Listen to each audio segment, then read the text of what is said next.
Hey everybody, it's Jason Blaha here, and today I want to chat with you guys a little bit about something that is really useful for advanced lifters, but I think to a very large degree this can apply to intermediate lifters as well, and that is being willing to rotate your supplemental lifts. Now, supplemental lifts, what do I mean by that? Any exercise that you are doing for the express purpose of building hypertrophy. Okay? The lifts that we are doing to put muscle on us. Now, people would say, well, aren't we doing that with every lift? No, no, we aren't.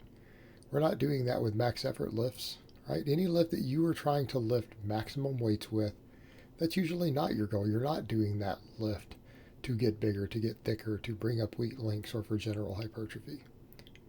We're not doing that at all. And it's not to say we shouldn't rotate those. I don't do the same ones of those ever 2 workouts in a row. I rotate those constantly personally, but that's a different topic because there are different styles of training regarding that. But when it comes to our supplemental work, we need to be willing to rotate this stuff relatively often. We need to be willing to rotate it relatively often. Now, for the novice lifter, is that the same? No. Novice lifters don't usually have supplemental work for the most part. Novice lifters basically have primary exercises. They have 4, 5, 6, 7 exercises that you do. You want them to learn the movement patterns over and over and over. And the same exercises that you might even have them max on one day are frequently the same exercises that you're using to gain all of their muscle mass, or the vast majority of it, right? Novice lifters all the time, we use the squat and the bench press and the overhead press and rows and all these things to put muscle on them. But we take lifts that are frequently tested in 1 rep max and we use that to put muscle on them, and it works fine because they need the practice on the lifts. They're not worried about stimulus to fatigue ratios. You are just trying to get workload in and get them big and strong. Okay, we don't worry about these other programming nuances for them. In fact, if you start worrying about that stuff for a novice lifter, they will make piss poor progress. They will make piss poor progress. And they'll still be tiny and weak and still will not have put 20 pounds of muscle on yet. And they still won't be able to bench 225 or squat 315. Okay, we don't worry about this stuff for them, for the most part. This is for more advanced lifters, in which we are using these exercises to usually generate very large amounts of workload. Okay, because if you're doing, again, closed grip bench pressing, 225 plus for 5 sets of 10, it's a lot of workload. So, perfect example, look at the different lifts you see me doing here. These lifts were all done inside of the same month. They were all done this December and November, right? But they were all done, the ones recorded here were actually done in December. You see everything from a closed grip bench press to a closed grip incline press to weighted dips to axle bar closed grip floor presses to axle bar overhead press. But notice through that phase of training, I changed to different exercises to meet my personal needs. So what are the reasons that we might rotate these lifts? Well, number one, when we're doing very, very large amounts of workload, sometimes we can get inflammation.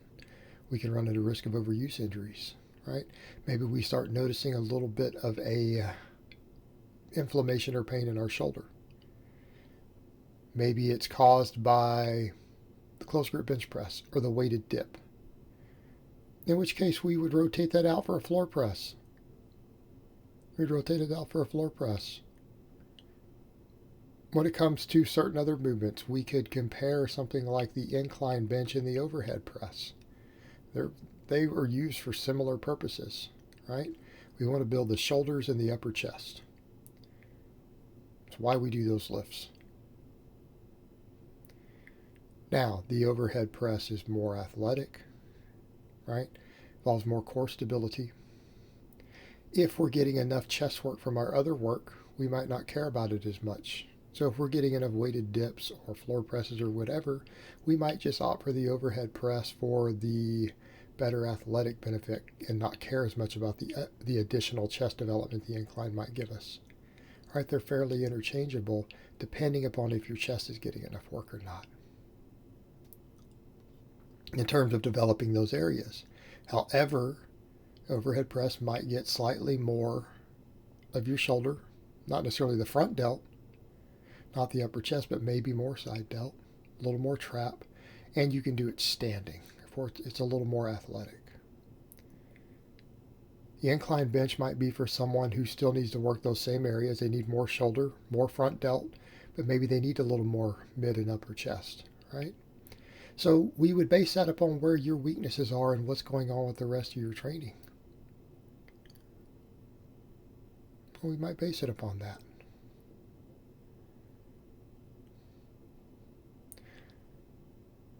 So if we start to see some nagging pain somewhere, we could switch between one and the other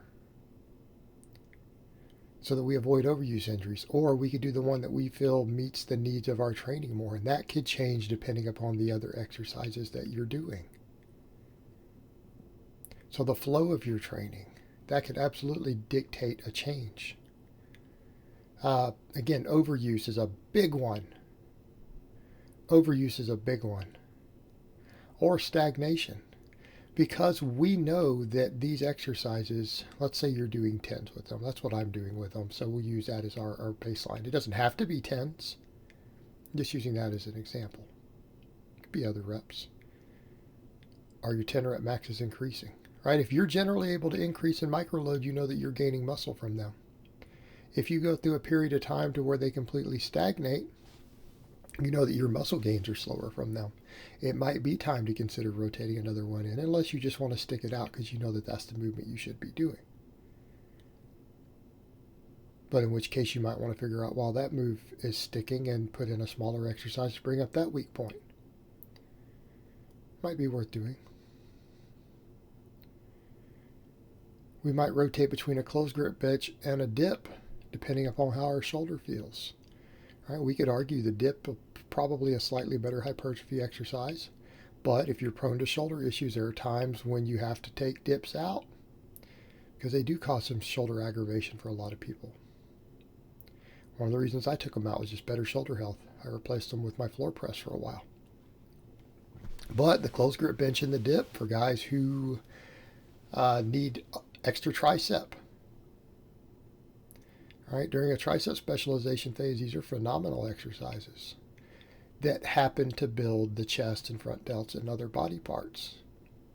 But you might change from one to the other when one of them stagnates or when one of them starts to hurt. If you're dealing with shoulder issues in general, you might change completely to the floor press. Or even more so, let's say you're noticing that you need better tightness out of the bottom of your bench press. You might switch to a floor press. Right? If you start getting weaker at the very bottom of a bench, first couple inches, the floor press is probably a better tool than either one of those for a while. And it's still a big tricep and chest exercise. So we swap between these things. We can swap between these things when we feel that we're no longer progressing on one of them. We can swap between these things in different variations. We can switch bars. We can switch variations. What happens if you just add chains to one of them or switch to a different barbell? In my case, I'm doing those axle bar floor presses. Okay, you could swap different bars in. That's a new exercise.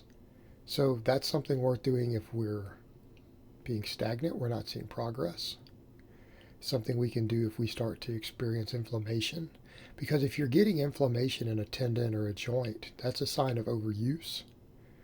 And overuse doesn't mean that we need to quit training. It means that the movement patterns, the exact movements we're doing might need to be rotated. And usually it's a good idea to do it as soon as you start to experience these things at all. Not everyone does it. I'm guilty of that. I know better, but I'm guilty of it. But that's a good time to do it. Right? Something starts to hurt. Time to switch exercises. You change something else in your program. Right? In my case, I feel like I get a tremendous amount of work when I do the floor pressing for my chest. Way more chest activation than a lot of other stuff. So I can focus more on my shoulders with an overhead press instead of the incline. Just as an example. All right, we can rotate these things around depending upon what's going on with the flow of the rest of our training and where we need to muscle. not just due to pain, not just due to overuse, not just due to stagnation. So those are three very good reasons that as advanced lifters that we would rotate through these exercises regularly. Now, at the end of the day, all five of these exercises, what do they have in common? They're all fantastic exercises for building up your pecs, delts, and triceps. Okay, they're all great exercises. Each of them is a different tool to be used. None of them is better than the other. They're just all different tools in the toolbox, and they all have their place. Change them around. Use the ones that you know are going to give you the best results with the least inflammation at any given time, that will address the balance of your training and your weakest points.